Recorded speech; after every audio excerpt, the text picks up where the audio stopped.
Hello everyone, welcome to my new video. This video I'm showing off my new factory. Last video I made with my factory, I had put everything outside. It was really an experiment to see how things worked.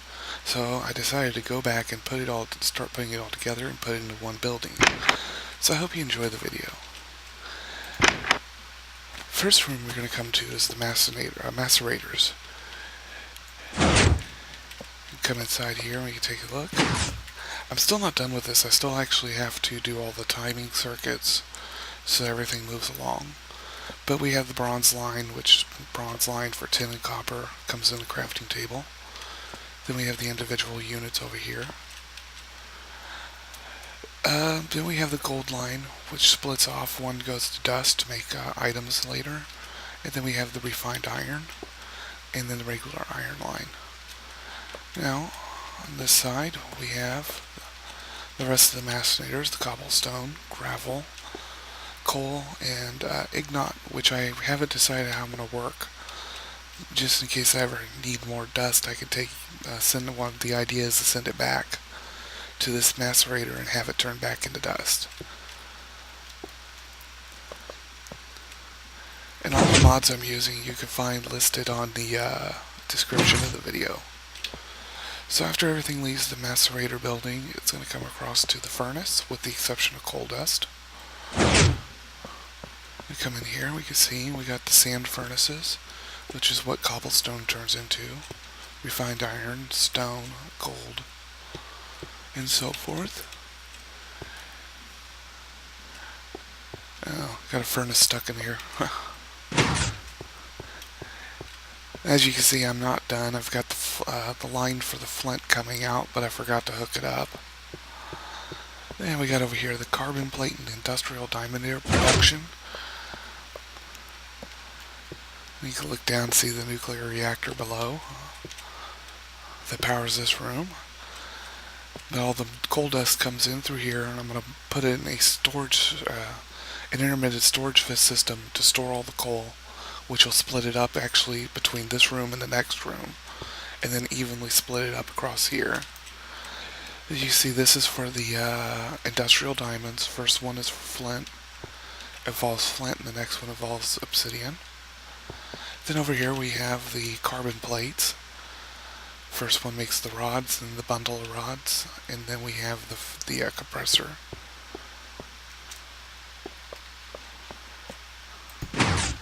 This room here is the intake room. This comes from my underground caves.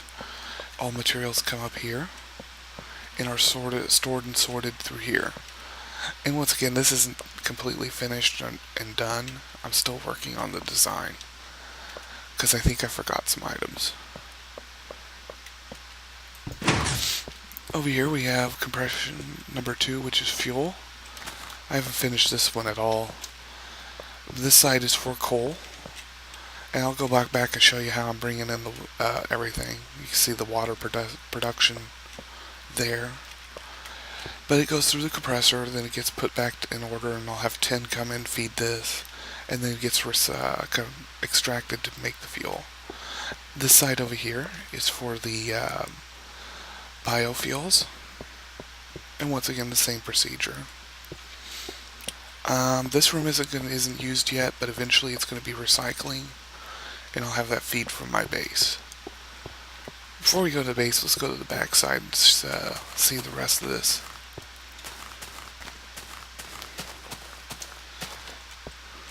So this is where the coal comes in. I've got an intermittent switch is going to go here to separate the coal out.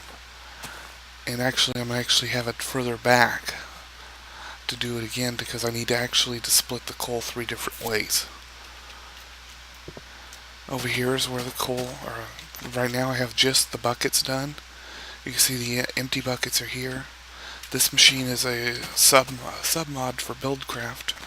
It's a water pump which pulls water basically into this box here and then it sends it in. It'll all be timed perfectly so that the one bucket goes in, one bucket comes out. This mess over here I'm still working on, but I'm trying to get it where it all sorts properly and goes up or down based on whatever it is. And this is just because this here is an example of that because I'm still trying to figure that out. So we'll go into the base. This side's where all the materials come in. Once they're finished, once everything's done, this is where they end up at. Let's see. Over on this side, this is where all the fuels come in as well. And that's about it. Oh, you know what? There's some more, actually. Everything from intake goes into the intake room with the exceptions of diamond, some of the cobblestone, and redstone, and lapis lazuli. These come down to here and are processed in these tables. And the redstone cobblestone bypass, and just go on up.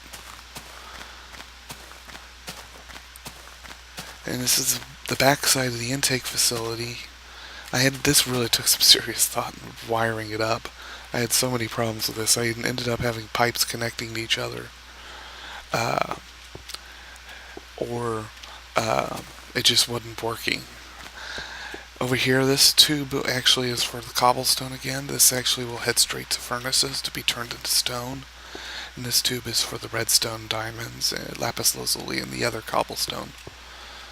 I actually have cobblestone splitting into 3 different paths. And you can see that here. This is where the cobblestone gets split apart. And of course I've labeled everything, so I knew which way it was going.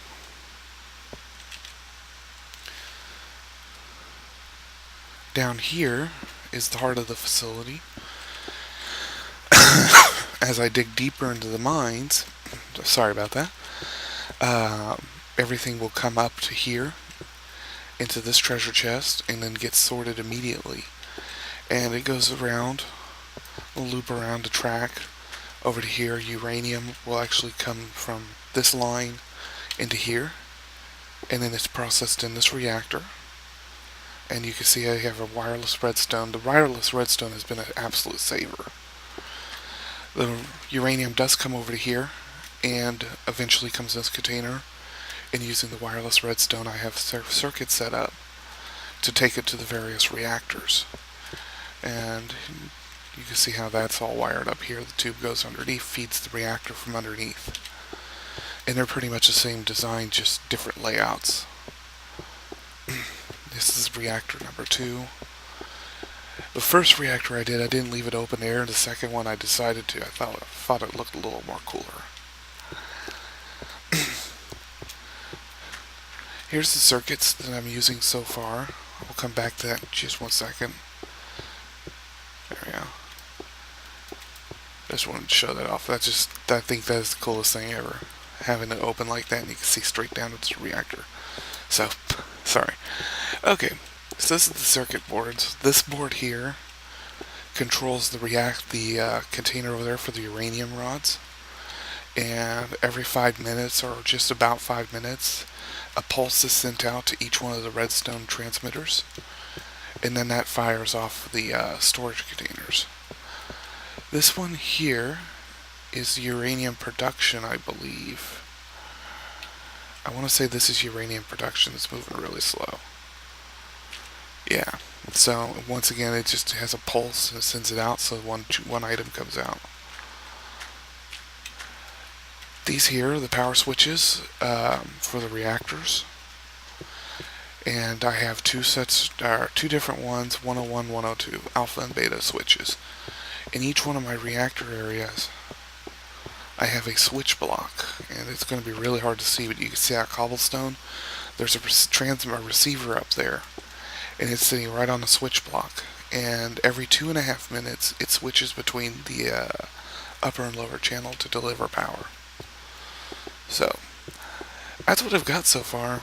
Like I said, you'll find all the list of all the mods in the description, and I hope to show you guys this again once I get it complete and get everything tied up and wired up. So until then, this is Simple Majority.